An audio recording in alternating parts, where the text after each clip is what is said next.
Trang tin hay 24 giờ xin chào các bạn. Hãy cùng mình tìm hiểu các thông tin sau nhé. Những thực phẩm người bệnh tim mạch nên ăn và nên tránh. Một trong những yếu tố nguy cơ của bệnh tim mạch là chế độ ăn uống không lành mạnh và sử dụng rượu, bia ở mức độ nguy hại. Vì vậy, hầu hết các bệnh tim mạch có thể dự phòng bằng cách giải quyết các yếu tố nguy cơ này. Thực phẩm người bệnh tim mạch nên ăn rau xanh. Đây là nguồn cung cấp kali, magie tự nhiên rất quan trọng trong việc kiểm soát huyết áp. Rau xanh ít calo và giàu chất xơ, tạo cảm giác no lâu hơn. Ăn nhiều rau xanh giúp duy trì cân nặng hợp lý, giảm nguy cơ mắc bệnh tim mạch. Trái cây, các loại quả mọng giàu chất chống oxy hóa anthocyanin tự nhiên, bảo vệ cơ thể chống lại bệnh tim mạch, chống viêm, tăng cường hệ miễn dịch, chống ung thư. Các loại quả mọng có thể kể đến: Nam Việt Quất đen, mâm xôi, cherry, dâu tây, trái cây họ cam quýt, táo. Giàu chất xơ hòa tan.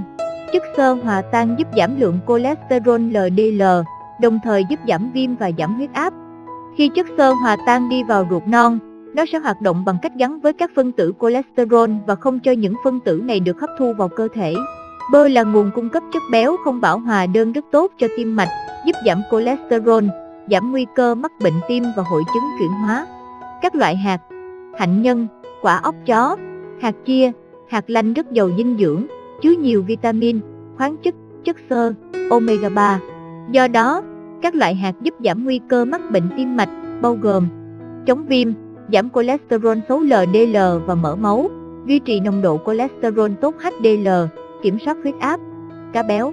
Các loại cá béo như cá hồi, cá thu, cá mòi và cá ngừ chứa nhiều axit béo omega 3 đã được nghiên cứu nhiều về lợi ích sức khỏe tim mạch. Nhiều nghiên cứu chỉ ra rằng ăn cá trong thời gian dài có liên quan đến việc giảm mức cholesterol toàn phần, giảm triglycerid máu, giảm đường huyết lúc đói và huyết áp. Nên ăn cá ít nhất 3 lần tuần. Nếu không ăn cá thường xuyên có thể bổ sung thêm dầu cá. Chéo ngược ngũ cốc nguyên hạt. Ngũ cốc nguyên hạt bao gồm cả 3 phần giàu chất dinh dưỡng của hạt: mầm, nội nhũ và cám. Các loại ngũ cốc nguyên hạt phổ biến bao gồm lúa mì nguyên hạt, gạo lứt, yến mạch, lúa mạch đen, lúa mạch, kiều mạch và quý noa. Ngũ cốc nguyên hạt giúp tăng cường chất xơ, sắt, selen, kali, các vitamin nhóm B, magie giúp kiểm soát lượng đường trong máu, cải thiện hệ tiêu hóa, hỗ trợ giảm cân và sức khỏe tim mạch. Các loại đậu: đậu xanh, đậu đỏ, đậu pinto, đậu đen, đậu nành giàu tinh bột kháng, chống lại quá trình tiêu hóa và được lên men bởi các vi khuẩn có lợi trong đường ruột. Tinh bột kháng có thể cải thiện sức khỏe tim mạch bằng cách giảm nồng độ triglycerid, cholesterol trong máu, giảm huyết áp, giảm viêm. Bên cạnh đó, các loại đậu cũng là nguồn chất đạm, chất xơ dồi dào. Dầu ô liu. Dầu ô liu chứa nhiều chất chống oxy hóa, có thể làm giảm viêm và giảm nguy cơ mắc bệnh mãn tính. Dầu ô liu cũng giàu axit béo không bão hòa đơn. Nhiều nghiên cứu đã chỉ ra rằng nó có tác dụng cải thiện sức khỏe tim mạch, giảm huyết áp. Tiêu thụ dầu ô liu, đặc biệt là loại nguyên chất, có liên quan đến việc giảm nguy cơ mắc bệnh tim mạch và tỷ lệ tử vong ở những người có nguy cơ tim mạch cao. Tận dụng nhiều lợi ích của dầu ô liu bằng cách nhỏ dầu ô liu vào các món ăn đã nấu chín hoặc thêm vào nước sốt. Sữa ít béo. Sữa và các chế phẩm sữa là nguồn cung cấp canxi dồi dào. Để hạn chế các chất béo bão hòa nên chọn sữa ít béo, tách béo. Bên cạnh vai trò giúp hệ xương chắc khỏe, canxi còn đóng vai trò điều hòa hoạt động của natri và kali qua màng tế bào, làm giãn cơ trơn của mạch máu và áp lực động mạch. Thực phẩm không tốt cho tim mạch. Ngũ cốc tinh chế. Ngũ cốc tinh chế là ngũ cốc đã được xay xát, loại bỏ cả cám và mầm, bao gồm bột mì trắng, gạo trắng, bánh mì trắng, nhiều loại bánh mì, ngũ cốc, bánh quy giòn, món tráng miệng và bánh ngọt cũng được làm từ ngũ cốc tinh chế. Quá trình tinh chế cũng loại bỏ nhiều chất dinh dưỡng, vitamin, chất xơ. Ngũ cốc tinh chế nhanh chóng chuyển đổi thành đường. Theo các nghiên cứu, chế độ ăn nhiều ngũ cốc tinh chế có liên quan đến bệnh tim mạch và bệnh đái tháo đường type 2. Thức ăn nhanh. Thức ăn nhanh chứa nhiều đường, muối và chất béo bão hòa, cũng như nhiều chất bảo quản và thành phần đã qua chế biến. Đây là những chất không tốt cho sức khỏe, làm tăng nguy cơ mắc bệnh béo phì, tim mạch, đái tháo đường type 2, tăng nguy cơ tử vong. Gà rán, khoai tây chiên ngập dầu đều là những thức ăn nhanh phổ biến, có lượng lớn calo và ít chất dinh dưỡng, tất cả đều không tốt cho sức khỏe tim mạch. Nước ngọt.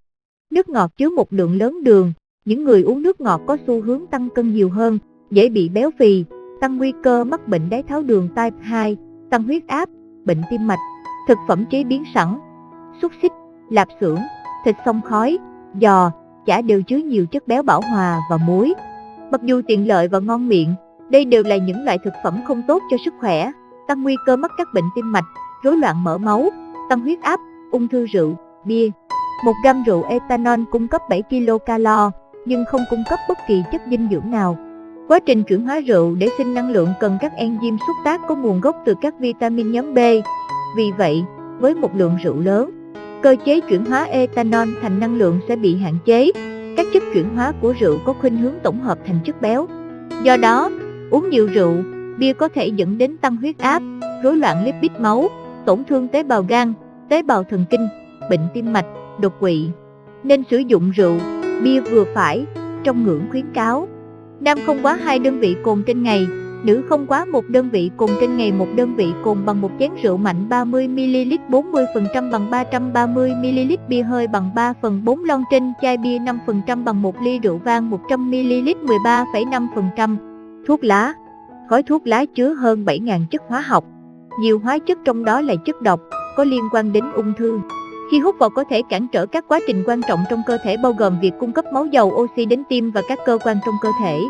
Những hóa chất độc hại này có thể gây ra các bệnh về tim mạch, hô hấp, hệ thống thần kinh. Nicotine trong thuốc lá làm co thắt và tổn thương các mạch máu, gây tăng huyết áp và các bệnh động mạch ngoại vi, tăng hình thành cục máu đông, tăng nguy cơ đột quỵ. Hút thuốc lá không chỉ ảnh hưởng đến sức khỏe của bạn mà còn ảnh hưởng đến sức khỏe của những người xung quanh không hút thuốc.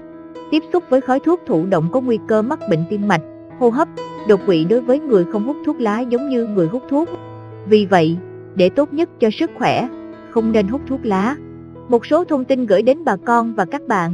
Nếu thấy thông tin hữu ích, mọi người hãy ủng hộ kênh bằng cách ấn nút theo dõi và chọn cái chuông bên cạnh để nhận được thông báo sớm nhất khi kênh ra video mới nhé. Xin chào và hẹn gặp lại mọi người ở video tiếp theo. Chúc mọi người ngày nhiều niềm vui và giữ gìn sức khỏe tốt nhé.